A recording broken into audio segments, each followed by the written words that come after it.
আমরা দেশের freedom fighter, আমরা আন্দোলন সংগ্রাম করেছি দলমত নির্বিশেষে। আমার নেতৃত্ব বিভিন্ন জায়গা থেকে, আমাদের যে ফ্রেন্ড সার্কেল ছিল, ছাত্ররা ছিল, সবাইকে নিয়ে আমরা আন্দোলন করছি।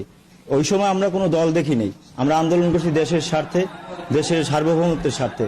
একটি ফ্যাসিবাদের বিরুদ্ধে আমরা আমাদের প্রত্যেকটা নাগরিকের, প্রত্যেকটা ছাত্রদের আমাদেরকে উচিত যে প্রত্যেকটা স্বৈরাচারের বিরুদ্ধে এরকম আন্দোলন, এরকম অভ্যর্থন ঘটানো। আর এই ছাত্র আন্দোলন যদি ব্যর্থ হতো, বাংলাদেশে আর কখনো স্বৈরাচারের পতন হতো না, আমার যেটা মনে হয়।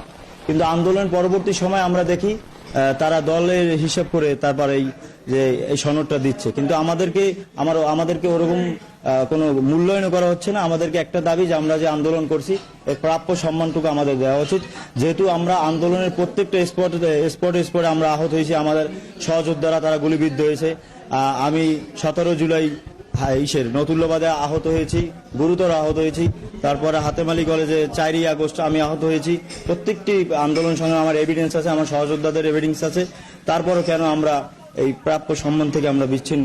আমরা এই যারা 10 নং ওয়ার্ডের আমরা ছাত্র দলের নেতাকর্মী ছিলাম, আমরা এখান থেকে একটা টিম করে জিলে স্কুল মুভি ওই জায়গায় আন্দোলন করছি। তারপরে আপনার 17 জুলাই নতুল্লাবাদ ওই জায়গায় আমরা অবস্থান করেছিলাম।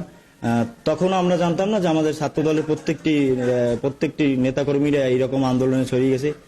কিছু লোকদের সাথে দেখা হইতো, তখন যত আন্দোলন শুরু হয় ততই আমরা জানি যে ছাত্রদল আমাদের সবাই এই আন্দোলনে জড়িয়ে পড়েছে। তখন আমরা সবাই মিলে একটা বড় অর্গানাইজ করে প্রত্যেকটা স্পটে আমরা আন্দোলনটা আরো শক্তিশালী করি। যেরকম আপনার নতুল্লাবাদ, হাতেমালি কলেজ, প্রত্যেকটা জায়গায় আমাদের ছাত্রদলের প্রত্যেকটা নেতাকর্মী সম্মুখে সারিতে যুদ্ধ করে গেছে।